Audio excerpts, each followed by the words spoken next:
What if I told you that the Vikings' most fearsome weapon wasn't forged from iron at all? It wasn't an axe or a sword, but a living machine of wood, tar, and woven sail, a creature that seemed to breathe with the sea itself. The longship wasn't merely transportation, it was the opening blow of every campaign, a psychological ram that shattered resolve long before battle began. Its power didn't come from cannons, it had none, but from a design so brilliant that it allowed the Vikings to strike where defenses didn't exist.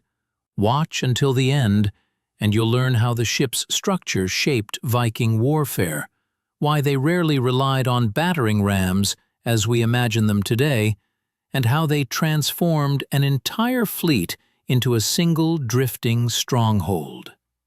What I'm about to explain changes everything.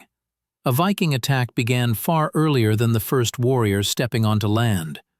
The very sight of their ships on the horizon marked the start of war. These vessels were crafted not only to dominate the sea, but to unsettle the minds of those who saw them approach.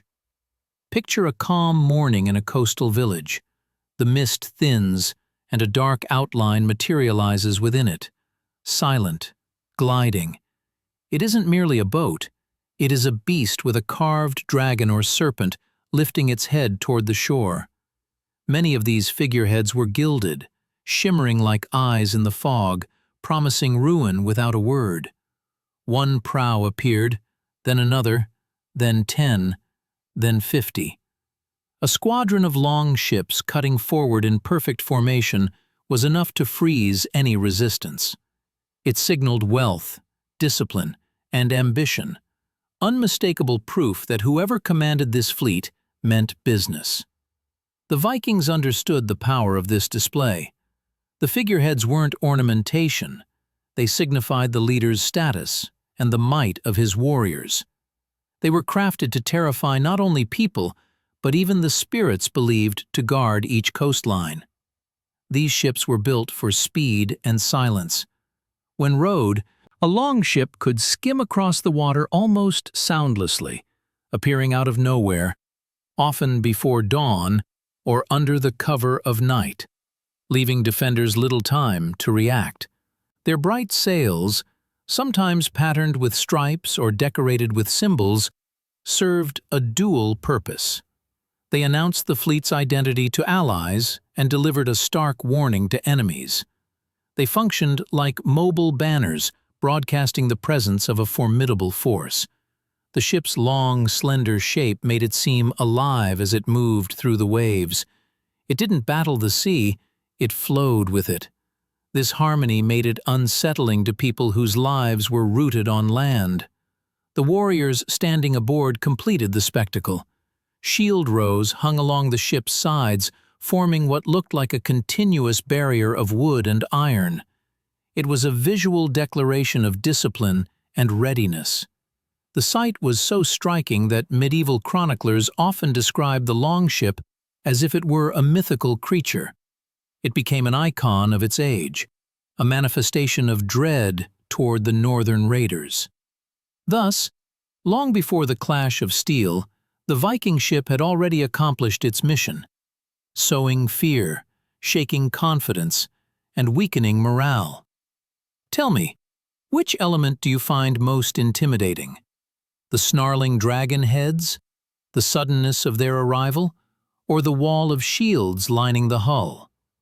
Share your thoughts in the comments below, and don't forget to subscribe so you don't miss our deep dive explorations. Are you ready to discover why Viking ships could seem to vanish from the eyes of defending armies? The truth wasn't mystical, it was pure engineering brilliance. Their greatest secret was the astonishingly shallow draft of the longship. Despite being large and intimidating, it could travel in waters where most seafaring vessels of the era would immediately run aground. Its bottom was nearly flat, and its hull broad, allowing it to slip into river mouths and then continue for dozens, even hundreds of kilometers inland. "Hold the course! Lower the sail before the bend!" the helmsman would shout. This capability completely rewrote the rules of medieval warfare. European kingdoms braced themselves along coastlines, convinced invaders would strike from the sea. They built fortifications around harbors and ports. Yet they had no defenses at all against an enemy capable of appearing deep inside their territories. The Vikings simply bypassed coastal strongholds.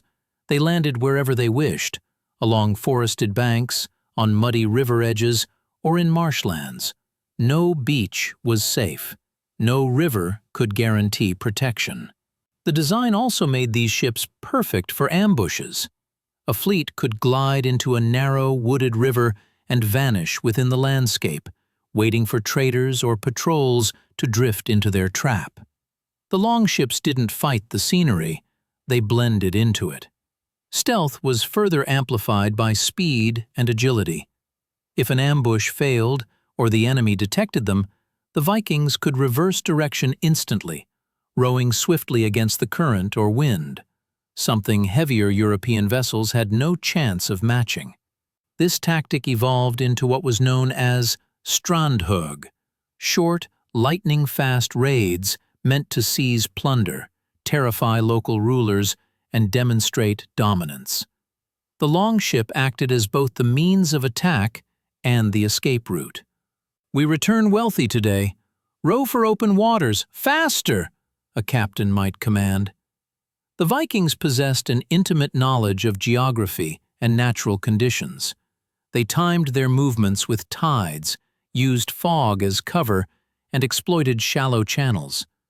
Their longship wasn't just a vehicle, it was a tool precisely adapted to the environment. For European rulers, the effect was nightmarish. Raids could happen anywhere. There were no true safe zones.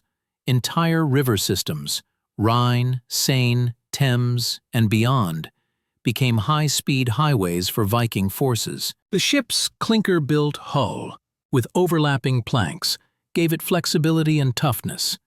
It could rest on shore for repairs, be carried over rapids, or even be dragged across land to reach another river network.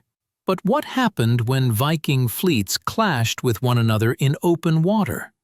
In the next chapter, we'll explore how they essentially turned the ocean into a battlefield and their ships into floating fortifications. Tell me, do you believe such tactical mastery came from ingenious planning, or do you think it was the result of generations of trial and error? What I'm about to describe overturns the usual image of naval combat. Viking fleet battles weren't always chaotic melees or attempts to sink each other. In major engagements, they used a strategy that turned the sea into a solid battlefield. Their method was simple and astonishing. They tied their ships together. When two opposing fleets prepared for a decisive clash, the commanders issued the order. Dozens of longships pulled alongside one another, lashed tightly by ropes until they formed a single, stable mass. What emerged was no longer a cluster of agile vessels, but a vast, floating island. With maneuverability sacrificed, the battle transformed into what resembled a siege. The leading ship, usually belonging to the chief or king, occupied the central most protected position. This flagship, like Olaf Tryggvason's famed Long Serpent, was often the tallest and strongest vessel. Its crew was composed of the most seasoned warriors. Smaller ships were secured along the edges, creating natural flanks. The entire formation drifted as one, awaiting the enemy's advance. It was a primarily defensive tactic, forcing opponents to attack the formation directly. When the enemy closed in, they faced a choice: attempt to smash through the sides by attacking the smaller ships, or make a daring push toward the center to seize the leader's vessel. Either way, the confrontation quickly devolved into boarding battles. Fighters leapt from ship to ship as if crossing narrow bridges, battling in tight, treacherous spaces where every step mattered. By binding their ships together, The Vikings neutralized the opponent's ability to dodge or flank. Skillful steering became less important than raw strength, endurance, and discipline. The sea beneath might as well have been a field of stone. The Vikings excelled at this kind of combat. Their higher-decked ships gave their warriors a deadly advantage, allowing them to strike downward at foes on lower vessels. Archers and spear throwers on elevated decks rained projectiles onto attackers long before they could climb aboard. Victory often hinged on capturing the flagship. The loss of a leader's ship typically broke the entire formation and signaled defeat. This made the struggle at the center of the floating island the most brutal clash of all. If you enjoy seeing these lesser-known strategies and forgotten aspects of military history brought to life, be sure to like the video. But what if I told you that even in close combat, the Vikings rarely relied on destructive ramming tactics like the Mediterranean navies? In the next part, we'll examine what is myth and what is reality when it comes to Viking rams.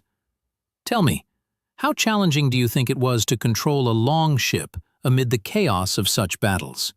When we imagine ancient naval warfare, we often picture ships smashing into each other with deadly rams, much like Greek triremes or Roman galleys. But did the Vikings actually use ramming as a tactic? To answer this, we need to look closely at how their ships were built. The longship was constructed using clinker, overlapped plank technology. This created a hull that was remarkably flexible, perfect for enduring the violent, unpredictable waves of the North Sea.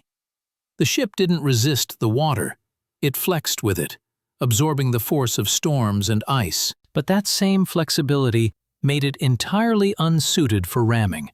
If a Viking longship attempted to crash full speed into the reinforced hull of another ship, the result would likely be catastrophic for the attacker. Unlike Mediterranean warships strengthened specifically for impact, Viking ships lacked the rigid frame and bronze ram needed to puncture an enemy's side. Their sturdy, carved bow, or stem, was designed not for collision, but for slicing through waves and surviving rough seas. Though collisions sometimes occurred during battle, they were accidental or the result of botched maneuvers, not deliberate attempts to smash another vessel apart. Even the sagas, which occasionally describe one ship running into another, usually refer to tactical damage, breaking oars, splintering rails, or knocking aside a lower ship, not hull-destroying strikes. The longship's greatest strength was speed, not mass. Light and narrow, it lacked the weight needed to make ramming effective. "Row harder! We must outrun both the storm and those behind us," a helmsman might cry. Instead of ramming, the Vikings fought to board. They closed the distance with precise maneuvering under oars. First came arrows, spears, and thrown axes, intended to thin the enemy crew. Then came grappling hooks, sea wolves, to lock ships together and prevent escape. Elite warriors, often berserkers or the most experienced fighters, were the first to leap across the narrowing gap. Their job? Seize a foothold and absorb the initial counterattack. Once that foothold was secured, the longship effectively became a bridge for a flood of warriors crossing onto the enemy deck. Combat was brutal and claustrophobic. There was nowhere to retreat, barely space to swing a weapon. The height of a ship's sides mattered immensely. Warriors fighting from a higher deck could attack downward with overwhelming advantage. The helmsman's skill remained crucial. He had to bring the ship alongside the enemy at the right angle, maintain balance during the struggle, and control the vessel amid chaos. Capturing an enemy ship meant victory and treasure. The hull, its cargo, its weapons, and its surviving crew were all valuable. But what if a city wasn't even accessible from the sea? In the next section, we'll explore how Vikings conquered deep inland territories using the same ships. Their ocean dragons weren't only sea vessels, they were also river hunters. Tell me, how easy do you think it was to steer such a vessel while warriors were battling on its deck? Are you ready to learn how the Vikings captured cities that weren't even located near the sea? Their ships weren't just masters of the ocean, they unlocked the very hearts of continents. The secret lay in the longships' ability to shift seamlessly from seafaring vessel to rivercraft. Most European armies of the time were built for land combat. They understood how to defend fortresses and fight in open fields, but they were helpless against an enemy who could travel faster along rivers than a messenger on horseback. Viking fleets sailed up the Seine, Loire, Rhine, and Thames. They pushed hundreds of kilometers upstream and appeared deep inside enemy lands. They besieged Paris, plundered Cologne, and spent entire winters camped under the walls of London. To Europeans, this form of inland warfare was terrifying and unfamiliar. The Vikings didn't just raid coasts, they penetrated the interior, disrupting trade, administration, and communication. Rivers, once symbols of life and commerce, became conduits of invasion. The longship was the perfect river assault craft. Narrow enough to navigate tight channels, light enough to be hauled across land, sturdy enough to withstand the harshest currents. When a river became impassable, the crew simply dragged the ship ashore. Using wooden rollers, they hauled vessels overland to bypass rapids or reach a different river system entirely. This is how the famous route from the Varangians to the Greeks became possible, by physically dragging ships from one watershed to another. On rivers, Viking fleets often encountered fortified bridges that served as choke points. The defenders relied heavily on these structures, but the Vikings adapted. They either stormed the bridges or carried their ships around them over land, reappearing where no one expected them. They also used river valleys for ambushes. Hidden in tributaries or bends, they attacked merchant ships or local patrols. The river became a hunting ground. The longship wasn't just transport, it was a mobile base. A fleet could pull ashore anywhere, construct a fortified campsite, and use the vessels themselves as walls. From there, they launched raids, gathered loot, and planned further campaigns. This strategic mobility was their true advantage. Armies of the Carolingians or Anglo-Saxons simply couldn't react in time. By the time a local lord gathered his militia, the Vikings were already sailing away with plunder, using the same river that had brought them in. The ship, in this sense, wasn't just a machine. It was a strategic weapon that reshaped the way war was fought. But how did Viking fleets sustain themselves on such long expeditions? The next chapter reveals the ship's role as a traveling supply hub. Which do you think was more challenging for the Vikings, crafting a longship or navigating it hundreds of kilometers upriver? Let's now turn to a question that rarely gets asked. How did Viking fleets survive weeks or even months away from home? After all, a ship wasn't just a vessel of war, it was a floating lifeline that had to support dozens of warriors far from their settlements. A longship carried everything a crew needed for extended campaigns. Beneath the rowing benches lay chests holding weapons, valuables, tools, and provisions. These storage boxes weren't simply containers, they doubled as seats for the oarsmen, maximizing efficiency aboard the cramped vessel. Food was crucial. The Vikings stocked ships with dried fish, smoked meat, hard bread, ale, mead, and sometimes cheese or butter sealed in containers. These items were chosen because they wouldn't spoil quickly, even on long voyages. Water barrels were secured along the sides of the vessel, but the crew relied heavily on rivers for refilling. Another reason why inland navigation was vital. Cooking was done on land, never on the ship. Fires aboard a wooden vessel coated in tar would have been disastrous. So when the fleet made landfall each evening, they set up temporary camps, cooked meals, repaired gear, and prepared for the next day's journey. Maintenance was constant. A longship, though flexible and hardy, required ongoing care. Crews regularly tarred the hull to keep it watertight, patched worn planks, and checked the rigging. A damaged ship far from home wasn't an inconvenience. It was a death sentence. Sleep was taken where space allowed, often on deck under wool blankets or directly inside tents pitched on shore. During winter campaigns, fleets sometimes built semi-permanent encampments, creating fortified bases with earthworks, palisades, and workshops. Even discipline played a role in survival. Crews organized themselves with clear responsibilities. The helmsman oversaw navigation, the sailmaster handled the rigging, and experienced warriors took charge of defense during landings. Everyone rowed when needed, yet the ship itself remained the heart of it all, the source of safety, speed, and strength. Without the longship, none of the Vikings' legendary expeditions across Europe, the Mediterranean, or even the North Atlantic would have been possible. But how were these remarkable ships actually built, plank by plank, by craftsmen working with tools simple by modern standards? In the next section, we'll step into a Viking boatyard and uncover the secrets of their shipbuilding techniques. Before we continue, imagine spending weeks at sea with 40 warriors in a single open vessel. What do you think would have been the hardest part?